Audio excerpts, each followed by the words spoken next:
So, gospel reflection noong last week, no, January 4, yung Epiphany of the Lord. So, alam natin ito yung Feast of Three Kings. No, so, yun yung nagbigay si Melchor, si Gaspar, at si Baltasar noong gold, frankincense, and myrrh. No?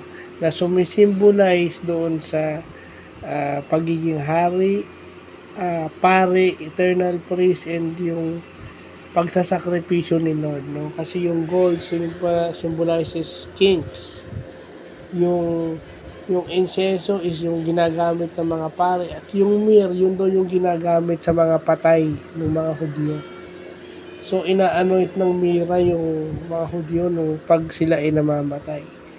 But definitely, ano yung meron sa Epiphany, no? Sinabi ko nga dun sa FB Live ko na yung Epiphany, yung pagpapakita ni Lord, na sana itong 2026, makita na natin kung ano yung,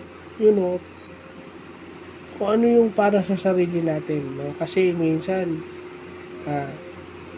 nakikita natin yung iba, pero yung sarili natin, hindi natin makita, no? Si Lord nga nagpakita siya dun sa tatlong hari, no? Binigyan siya ng regalo.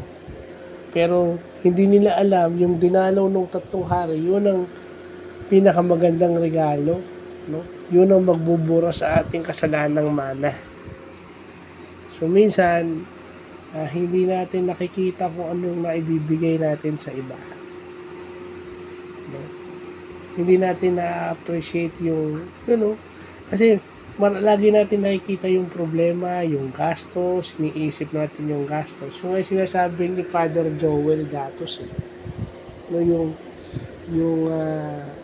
kahit yung mayroon siyang story na binanggit na si San Jeronimo daw, si Saint Jerome, nakausap itong si Baby Jesus o si Niño Jesus.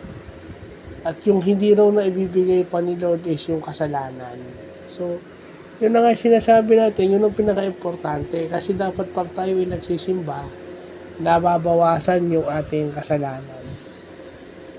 Although may tendency tayo magkasala paulit-ulit, pero nababawasan yun. At dapat, lagi tayong on a positive note kapag tayo ay nagsisimba. Kasi every Sunday nakakatanggap tayo ng blessings So dapat enlightened yung ating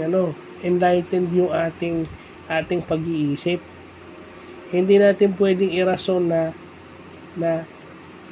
lutang ang ating utak o sabaw tayo dahil nagsisimba tayo tuwing Sunday.